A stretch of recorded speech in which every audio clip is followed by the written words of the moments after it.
Hello বন্ধুরা, তো তোমরা দেখতে পাচ্ছ এই যে আজকে সকাল সকাল আজকে হবে উনুনে রান্না। তো উনুনে রান্নার জন্য দেখো ওখানে তেল বসিয়ে দিয়েছি, আর এখানে সজনা ডাঁটা আলু কেটে নিয়েছি আমি।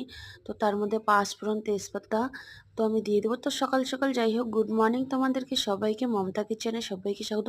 ছোট্ট করে একটা লাইক কমেন্ট করে দিবে। তো তার জন্য তোমাদেরকে একটা কথা বলছি, শোনো। যে আমি কথাটা বলছি, তো দেখতে পাচ্ছ আমি এখানে কিভাবে রান্না করি। আমরা গ্রামের লোক এভাবেই খাওয়া দাওয়া করি সবসময়। তো তোমাদেরকে আর একটা কিছু বলি, তো তোমরা একটা করে ছোটো একটা করে ভালোবাসা দিলে কিন্তু তোমাদের কোনো ক্ষতি হয় না।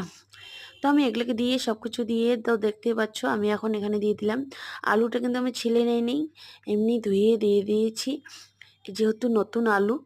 তো দেখো আমি এখানে আলু সজনে ডাঁটা নিয়ে নিয়েছি। তো এটাকে আমি কীভাবে গ্রামের লোক কীভাবে বানিয়ে খায় সেটা তোমাদের সঙ্গে আমি শেয়ার করব। তো আমি শিলনোড়ায় বেটে নিয়েছি, শস্য কাঁচা লঙ্কা জিরা বেটে নিয়েছি। তো আমি এখানে তার বেশি কিছু দেবো না, হালকা হালকা মশলা দেবো যেহেতু আমরা কম তেল মশলা খাই। তো এখানে লবণ হলুদ দিয়ে আমি এটাকে ভালো করে আবারও ভাজা ভাজা করে নিয়ে তারপরে আমি দিয়ে দেব এই যে শস্য মাখাগুলো বাটা আছে, আর লঙ্কা বাটা জিরা বাটা। তো আমি তখন এটা দিয়ে দেব। তো দেখো আমার কিন্তু ভাজা ভাজা কিন্তু খুব বেশ ভালো করে।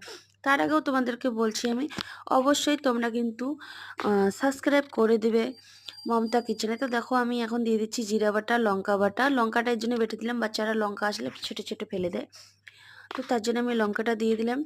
তো তোমরা অবশ্যই আমার পেজটাকে একটু ফলো করে দেবে, অবশ্যই ছোট বোন হিসাবে। আর যদি কোনো ভুল ত্রুটি হয় অবশ্যই ক্ষমা করে দেবে। তো দেখো আমি হালকায় সর্ষে বেটে নিয়েছি, বেশি কিন্তু বাটিনি আমি। বাইরে রান্না বসিয়েছি উনুনে, ঘরে গ্যাস শেষ হয়ে গেছে। তো তোমরা দেখতেই পাচ্ছ আমি এখন এটা ধুয়ে একটু জল দিয়ে দেবো। তো আমার এমনিতে ঠান্ডার দিনে কিন্তু শীতকালে কিন্তু বাইরে রান্না করতেও বেশটা ভালোই লাগে। তোমরা কাদেরকে ভালো লাগে না, আমাকে কিন্তু ভীষণটা ভালোই লাগে।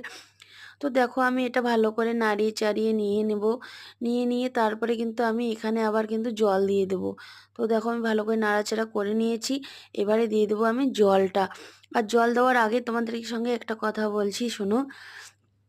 তোমরা যারা যারা আমার ভিডিও দেখো অবশ্যই অন্যদেরকেও ফলো শেয়ার করে দিবে, তারাও যেন দেখতে পারে আমার ভিডিওটা। তো তোমাদের কাছে আমাদের এটি একটা রিকোয়েস্ট রইল, তোমরা আমার ভিডিওটাকে তাদের কাছে শেয়ার করে দেবে। তো আমি জল দিয়ে দিলাম বেশি পরিমাণ, তাদেরকে সজনা ডাঁটাটা ভালো করে সিদ্ধ হয়ে যায়। তো সজনার ডাঁটাটা সিদ্ধ হয়ে গেলে কিন্তু আমি কি করব, তার আগে বলছি ঢাকনাটা দিয়ে দেবো। ঢাকনা দিয়ে দেখো উঠিয়ে নিয়েছি। দেখো সজনার ডাঁটাটা কিন্তু আমার প্রায় হয়ে গেছে। তো আমি এবার এটাকে নামিয়ে নেব। তো নামিয়ে নিয়ে তারপরে তোমাদের